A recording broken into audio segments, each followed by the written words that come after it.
The year was 1943, and Europe was drowning in the flames of war. Battlefields stretched like endless graveyards across the continent, and soldiers marched forward with courage on their lips and fear buried in their hearts. Among these countless divisions was one unit that history almost erased, the 91st Infantry Regiment, known later in hushed voices as the Forgotten Regiment. The 91st Regiment was formed in the autumn of 1942, composed mostly of young men from small towns and rural villages. They were farmers, carpenters, students, and factory workers. Few had seen the world beyond their own county lines, but when the draft and posters called them to duty, they answered without hesitation. Captain Jonathan Hale was placed in command.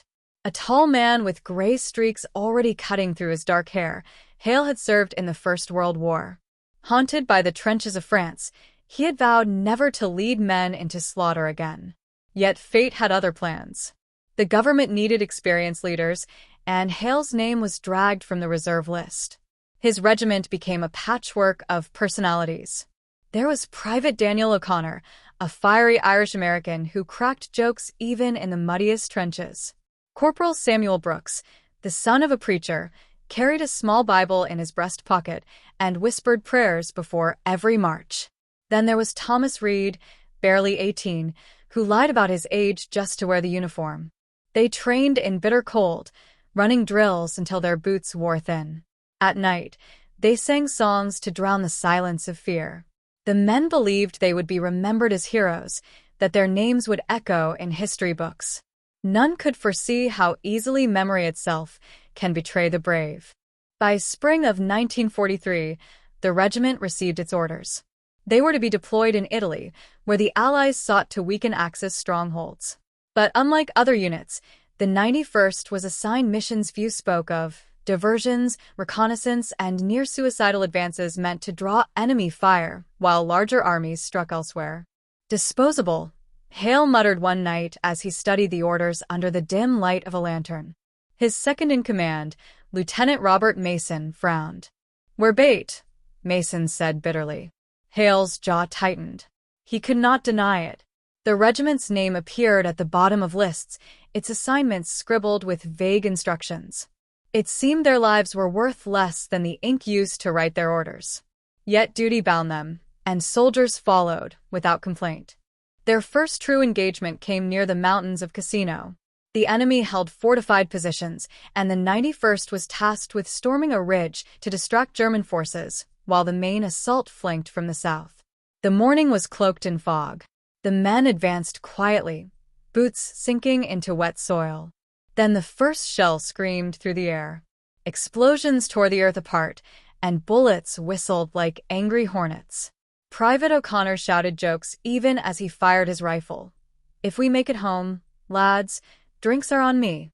His laughter was cut short when shrapnel struck him, and he fell with a half-smile frozen on his lips. Corporal Brooks dragged wounded men into cover, whispering prayers louder now. Reed, the boy soldier, clutched his rifle with trembling hands, but refused to retreat. "I'll prove myself," he whispered, more to himself than anyone. By evening, half the regiment was gone.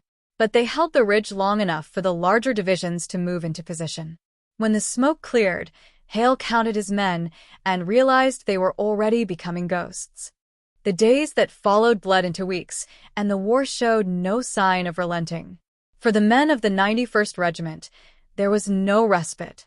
Orders came down with mechanical regularity, each one demanding another march, another assault, another perilous mission. It was as if some unseen hand had chosen them to carry the heaviest burdens while others reaped the recognition. Time and again, they were pushed into the path of greatest danger. If a ridge had to be stormed, it was the 91st. If an enemy's stronghold needed probing before a larger assault, it was the 91st. If a diversion was required, men to draw fire so that other regiments could maneuver, again it was the 91st. Their courage was never in question, but their worth to the higher command seemed measured only in how much blood they could spill to buy time for others. Other units, after victories, saw their names in dispatches. Their commanders stood proudly in photographs, medals pinned to uniforms, speeches given in their honor. The men of the 91st heard those stories, read the fragments of praise in crumpled newspapers, and wondered why their own sacrifices never merited a single line of ink. Around a small campfire one evening, with the chill of mountain air biting into their bones, the bitterness surfaced. Reed, the youngest among them, sat cleaning the barrel of his rifle, his hands blackened with grease and dirt. His face, still boyish despite the war's harshness, carried a scowl. "They don't even write about us in the papers," he muttered, the words sharp, his voice heavy with resentment. "We fight, we bleed, and nobody even knows we exist." Across from him, Lieutenant Mason looked up. His features were lined with exhaustion, his eyes reflecting the glow of the fire like dark coals. He did not snap at Reed, nor did he try to silence him. The truth of the boy's words echoed in his own heart. He leaned forward, speaking low but firm. "That's the point," Mason said. "They want us forgotten. No glory, no headlines. Just shadows in someone else's story." The words settled over the group like a heavy blanket. Some stared into the fire. Others shifted uneasily. None contradicted him, because deep down, they all knew he was right. And yet, despite the bitterness, the men did not break. When dawn came, they rose. When orders came, they marched. Their boots were torn at the soles, patched with strips of cloth and leather scavenged from the dead. Their uniforms were no longer crisp, but ragged, frayed at the edges, stained with mud, blood, and sweat.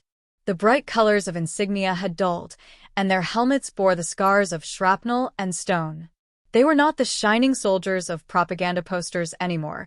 They were something grittier, something real. What kept them moving was no longer the voice of generals in distant headquarters, nor the distant promises of honor and victory. Instead, they carried themselves for one another. For the brother beside them in the trench, the man who would share his last scrap of bread or drag him from the mud when bullets flew. Private O'Connor, with his jokes and quick laughter, might lift their spirits after a day of misery. Corporal Brooks would read softly from his pocket Bible, his voice a steady comfort in the dark. Mason himself, though worn and weary, kept order and discipline alive, because without it they would have slipped into chaos. And Hale, their captain, walked among them like a ghost of responsibility, his presence reminding them that though headquarters might forget them, their leader never would. In the silence of the nights, with stars glimmering faintly above, men whispered about home, about mothers, wives, sweethearts, and children they longed to see again. Those whispered dreams kept them alive, fueling their steps even as their bodies begged for rest. They did not speak of medals anymore, nor of honor. Those words had become empty, belonging to others. Instead, they spoke of survival, of loyalty, of the strange bond forged only in fire and blood. They had become more than soldiers. They had become brothers in a war that cared nothing for them. And though the world might choose to erase their name, they knew in their hearts that they would remember each other, not as shadows, but as men who refused to break.